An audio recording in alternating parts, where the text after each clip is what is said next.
بسم اللہ الرحمن الرحیم۔ نماز تراویح میں 29 مرتبہ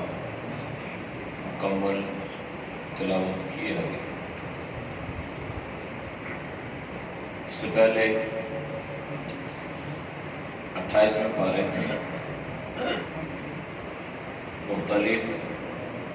صورتیں ہیں جن میں بعض صورتیں مدنی بھی ہیں اور بعض صورتیں مکی ہیں۔ مکی صورتوں میں زیادہ تر اللہ نے توحید کا اسباب اور شرک کی تردید فرمائی اور بعض احکامات بھی ذکر فرمایا۔ کچھ زمانے جاہلیت کی جو رسومات تھی اس کی اللہ نے تردید فرمائی۔ زمانہ جاہلیت میں ایک رسم یہ بھی تھی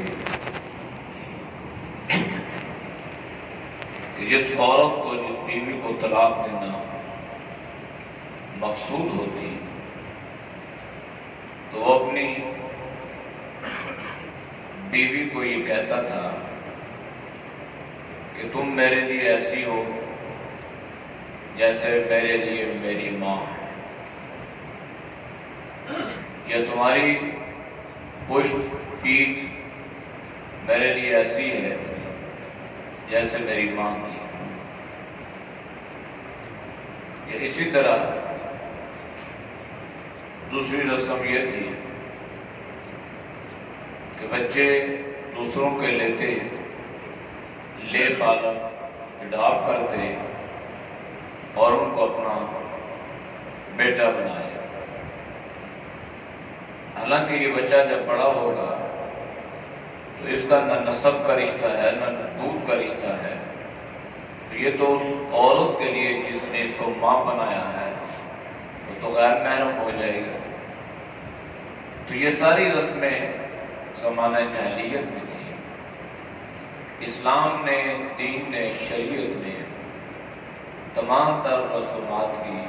ہر طرح سے تردید فرمائی۔ ایک حدیث میں آپ صلی اللہ علیہ وسلم نے ارشاد فرمایا کہ میں زمانہ جاہلیت کی تمام رسومات کو اپنے پاؤں تلے روند کے جا رہا ہوں۔ یاد رکھنا، جب ہم نے یہ دعویٰ کر دیا اور قرآن نے یہ اعلان کر دیا کہ ہمارے لیے ہمارا دین مکمل ہے، شریعت ضابطۂ حیات مکمل ہے، تو پھر ہمارے دین میں، ہماری شریعت میں رسومات کی کسی قسم کی کوئی گنجائش نہیں۔ جب آپ صلی اللہ علیہ وسلم کی زندگی میں آپ نے صحابہ کے جنازے بھی پڑھائے، آپ کی موجودگی میں کفن بھی دیا گیا، آپ کی موجودگی میں دفنایا بھی گیا، آپ کی موجودگی میں جنازے کو اٹھایا بھی گیا، آپ نے جنازہ خود بھی پڑھا، آپ تدفین میں بھی شریک رہے، آپ نے بچیوں کے نکاح بھی پڑھائے، آپ نے خود اپنی بچیوں کی رخصتی فرمائی، آپ نے عقیقے کیے۔ تو آپ کی زندگی کا ایک ایک لمحہ یہ ہمارے لیے مشعل راہ ہے۔ اور قرآن نے یہ فرمایا بھی ہے لَقَدْ كَانَ لَكُمْ فِي رَسُولِ اللَّهِ أُسْوَةٌ حَسَنَةٌ، آپ کے لیے آپ کے رسول کی زندگی ہی بہترین نمونہ ہے۔ تو جب ہمارے نبی صلی اللہ علیہ وسلم کی زندگی ہمارے لیے بہترین نمونہ ہے تو پھر ہمارے دین میں، ہماری شریعت میں بدعات کی کوئی گنجائش نہیں ہے۔ یہ دیکھا دیکھی، یہ علاقائی کلچر، یہ اپنے قوموں کی تہذیب، اس کو دین کا حصہ قرار نہیں دینا چاہیے۔ اگر اس کو آپ دین کا حصہ قرار دیں گے تو یہ تو بدعات بن جائیں گی، اور بدعات سے تو اللہ کے نبی صلی اللہ علیہ وسلم نے سخت نفرت فرمائی ہے۔ ایک حدیث میں آپ صلی اللہ علیہ وسلم نے ارشاد فرمایا من وقر صاحب بدعہ، جس انسان نے کبھی کسی صاحب بدعت کی تعظیم کی، ایک بدعتی ہے اور دوسرا آدمی اس کی تعظیم کر رہا ہے، اکرام کر رہا ہے، احترام کر رہا ہے اور اس کے اس معاملے میں شریک ہو رہا ہے، تو اللہ کے نبی نے فرمایا کہ اس نے اتنا بڑا گناہ کیا جتنا اس نے اسلام کی ایک عمارت کو گرا دیا۔ مشکات شریف کی حدیث ہے، بخاری مسلم نے اسے نقل کی۔ اس لیے ہمارے دین میں نہ زمانہ جاہلیت کی رسومات اور نہ ہی اس زمانے اور بعد میں علاقائی رسومات کا کوئی تعلق اور کوئی لنک ہے، اس لیے کہ جب ہم نے کہہ دیا ہمارے لیے ہمارا دین کافی ہے، ہماری شریعت کافی ہے، نبی صلی اللہ علیہ وسلم کا طریقہ، آپ کی سنت، آپ کی زندگی ہمارے لیے نمونہ ہے، تو پھر اپنے آپ کو بدعات سے بچانے کی فکر کرنی چاہیے۔ اس لیے کہ ایک محنت شیطان کی بھی ہے، ایک اور شیطان کا بھی ہے۔ تو شیطان کی محنت یہ ہے کہ وہ انسان کو اس راستے سے ہٹاتا ہے، سنت کے راستے سے ہٹاتا ہے، دین کے راستے سے ہٹا رہا ہے، نماز سے دور کر رہا ہے، اعمال سے دور کرتا ہے، اور وہ دنیا کی لذتوں میں مبتلا کرتا ہے۔ اس کا یہ کام ہے، اس کی یہ ذمہ داری ہے، یہ اس کی ڈیوٹی ہے، اس نے اپنی ذمہ داری پوری کرنی ہے، اور ہم نے اپنے آپ کو شیطان کے واروں سے بچانا ہے۔ شیطان کے گروہ کا اللہ نے ذکر کیا، استحوذ علیہم الشیطان فانساہم ذکر اللہ اولئک حزب الشیطان، کہ شیطان کا گروہ نہیں بننا، شیطان کے لشکر میں شریک نہیں ہونا۔ اور شیطان کا لشکر کیا ہے کہ شیطان کی بات پہ مان لو، ہدایت کو چھوڑ دو اور بدعمالیوں کا ارتکاب کرتے جاؤ تو آپ شیطان کے لشکر میں شریک ہوتے جائیں۔ تو فرمایا کہ جو شیطان کے لشکر میں شریک ہوگا، الا ان حزب الشیطان هم الخاسرون، جو شیطان کے لشکر میں شریک ہے، تو شیطان چونکہ خود تباہ ہے اور جو اس کے لشکر میں شریک ہوگا وہ بھی تباہ ہے۔ شیطان خود خسارے اور گھاٹے میں ہے، اور جو اس کے لشکر میں شریک ہوگا وہ بھی اسی خسارے اور گھاٹے میں ہے۔ باقی جو ہے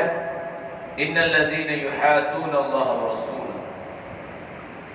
کبھی اللہ اور اللہ کے رسول کی دشمنی اختیار نہیں کرتی۔ نتیجہ کیا ہوگا؟ اولئک فی الاذلین، انسان ذلیل ہو جائے گا۔ اللہ کی دشمنی یہ ہے کہ انسان اللہ کے ساتھ مقابلے میں آ جائے، جیسے سود کھانے والا اللہ کے مقابلے میں۔ اور اللہ کے رسول سے دشمنی یہ ہے کہ اللہ کے رسول کا راستہ چھوڑ دیا جائے اور غیر کے راستے کو اپنا لیا جائے، تو یہ اللہ کے رسول کے ساتھ دشمنی ہے۔ تو اگر اللہ اور اللہ کے رسول کے ساتھ دشمنی اختیار کریں گے تو یہ ایسا ہے کہ جیسے انسان آسمان کی طرف منہ کر کے تھوکے گا تو اس کی دھوپ خود اس کے چہرے پہ پڑے گی، اس سے اللہ کی ذات یا آسمان یا کسی پہ کوئی فرق نہیں پڑے گا، تو انسان خود ذلیل و رسوا ہو جائے گا۔ باقی یہ ہے کہ دین اللہ کا ہے، شریعت اللہ کی ہے، اور اللہ نے وعدہ فرمایا ہے کتب اللہ لأغلبن انا ورسلی، میں نے یہ بات لکھ دی ہے کہ میں اور میرا رسول غالب رہے گا۔ اور یہ بات اللہ نے تاکید سے فرمائی ہے، لأغلبن، اس میں لام بھی تاکید کا ہے اور نون ثقیلہ بننا یہ بھی تاکید کا ہے۔ تو فرمایا کہ دو تاکیدوں سے کہ وقت آئے گا کہ جب اللہ اور اللہ کے رسول صلی اللہ علیہ وسلم کا دین غالب ہوگا۔ پہلے بھی اللہ نے اس دین کو ساری دنیا میں غلبہ عطا فرمایا، پھر اللہ نے اس امت کو امتحان میں مبتلا فرمایا، لیکن پھر وقت آئے گا کہ اللہ اس دین کو ساری دنیا پہ انشاءاللہ غالب فرمائے گا۔ یہ اللہ کا وعدہ ہے۔ باقی لا تجد قوما یؤمنون باللہ والیوم الآخر میں اللہ نے رشتوں کا ذکر فرما دیا کہ ایک طرف دنیا کے رشتے ہیں، ان کی محبتیں ہیں، اور دوسری طرف اللہ اور اللہ کے رسول کی محبت ہے۔ تو اولئک کتب فی قلوبہم الایمان وأیدہم بروح القدس بروح من، جو آدمی اللہ اور اللہ کے رسول کے ساتھ محبت کرے گا، یعنی اللہ اور اللہ کے رسول کی محبت جب غالب رہے گی تو پھر اللہ پاک ایمان کو اس کے دل میں مضبوط فرما دے گا، اور ہر معاملے میں اللہ اس کی مدد کرے گا، چاہے اس کے لیے اللہ کو جبریل امین فرشتہ اتارنا پڑے تو جبریل امین کے ذریعے سے اللہ اپنے بندوں کی مدد فرمائے گا۔ سورہ حشر میں بھی اللہ نے کچھ آخرت کا، کچھ آپ کا اور رسول اللہ صلی اللہ علیہ وسلم کی مخالفت کا ذکر کیا ہے کہ جو اللہ اور اللہ کے رسول کی مخالفت کرے گا اللہ اسے شدید سزا دے گا، دردناک عذاب میں اللہ اسے مبتلا فرمائے گا۔ اس میں اللہ نے اس چیز کا بھی ذکر فرمایا کہ دیکھو تمہیں اللہ جو مال دے رہا ہے، تمہیں چاہیے کہ یہ جو مال ہے، چاہے وہ مال غنیمت ہے یا اور مال ہے، تو تم اس کو اللہ اور اللہ کے رسول کے لیے خرچ کرو، اور پھر قرابت دار جو ہیں، یتیم ہیں، مسکین ہیں، مسافر ہیں، ان پہ خرچ کرو۔ اور اس چیز سے منع کیا کہ کئی لا یکون دولت بین الاغنیاء منکم، کہ تمہاری دولت جو ہے یہ کہیں تم اغنیاء میں سمٹ کے نہ رہ جائے، یعنی امیر کا مال امیر کے ہاتھ میں جاتا رہے اور امیر کے مال سے غریب مستفید نہ ہو۔ اس کو کہتے ہیں دولت کا سمٹ جانا۔ پاکستان بننے سے پہلے جب لیاقت علی خان نے ایک زمانے میں وزیر خزانہ بنے، تو وزیر خزانہ جب بنے تو لیاقت علی خان نے جب متحدہ ہندوستان کا بجٹ پیش ہوا تو اس میں یہ آیت سب سے پہلے لکھی، اور اس میں بتلایا گیا کہ ہمارا جو بجٹ پیش ہوگا یہ صرف امیروں کے لیے نہیں ہے بلکہ غرباء کے لیے بھی ہے۔ اور اللہ نے اس میں یہ فرمایا ہے کہ اپنی دولت کو سمیٹو نہیں بلکہ اپنا نظام معیشت اس طرح تشکیل دو کہ امیر کی دولت سے غریب براہ راست مستفید ہوتا رہے۔ دولت امیر کی ہے، پیسہ امیر کا ہے، لیکن اس سے غریب مستفید ہو رہے ہیں۔ تو ایسا نظام معیشت اگر تشکیل دیا جاتا تو آج ہمارے پاکستان کا نظام معیشت، یہ پاکستان کی دولت اور یہ جتنا بھی سرمایہ دارانہ اور جاگیردارانہ نظام ہے یہ چند خاندانوں میں محدود نہ ہوتا۔ ابھی بھی اگر ہم دیکھتے ہیں تو ہمارے پورے پاکستان میں 20 یا 22 خاندان جو ہیں یہ مسلط ہیں، پورا مافیا ہے، جنہوں نے پاکستان کی پوری معیشت کو اپنے کنٹرول میں لیا ہوا ہے، اور وہ امیر سے امیر تر ہوتے جا رہے ہیں اور غریب سے غریب تر ہوتا جا رہا ہے۔ اس لیے اللہ نے قرآن میں ہر چیز کا خیال کیا اور دولت کو اللہ نے یوں بکھیرنے اور یوں خرچ کرنے کا حکم دیا کہ جب تم دولت کو مارکیٹ میں لے کے آؤ گے، پیسہ مارکیٹ میں لے کے آؤ گے، تو جب یہ پیسہ مارکیٹ میں آئے گا تو پھر اس کا فائدہ غریب کو بھی ہوگا، وہ بھی محنت مزدوری کرے گا، وہ بھی اپنے بال بچوں کا پیٹ پالے گا۔ جب پیسہ مارکیٹ سے اٹھا کے آپ کسی ایسی جگہ پھینک دیں گے جہاں وہ پیسہ خرچ نہیں ہو رہا، وہ سرکل میں نہیں ہے، تو اس سے غریب مستفید نہیں ہوگا۔ وَمَا آتَاكُمُ الرَّسُولُ فَخُذُوهُ وَمَا نَهَاكُمْ عَنْهُ فَانْتَهُوا۔ پھر اللہ نے فرمایا دیکھو جو کچھ آپ کو اللہ کا رسول دے اس کو لے لو، یعنی اللہ کے رسول کی بات پہ عمل کرنا۔ وَمَا نَهَاكُمْ عَنْهُ فَانْتَهُوا، اور جس سے آپ کو اللہ کا رسول منع کر دے اس سے رک جاؤ، یہ آپ کے لیے بہتر ہے۔ وَاتَّقُوا اللَّهَ، اللہ سے ڈرو، اس لیے کہ اللہ شدید سخت عذاب دینے والا ہے، اور اللہ کا عذاب جو ہے یہ شدید ہے، سخت ہے، اور انسان کی کیفیت یہ ہے کہ انسان انتہائی کمزور ہے۔ وَخُلِقَ الْإِنسَانُ ضَعِيفًا، انسان تو اللہ کے عذاب کو برداشت نہیں کر سکتا، جب نہیں کر سکتا پھر انسان کو چاہیے کہ وہ اللہ کے عذاب سے ڈرے، اور پھر وہ کیا کرے؟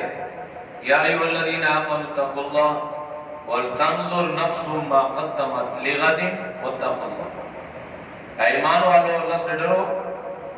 اور ہر نفس کو چاہیے کہ وہ دیکھے کہ اس نے اپنے کل کے لیے کیا بھیجا ہے، ما قدمت لغد، اس نے اپنے کل کے لیے آگے کیا بھیج دیا۔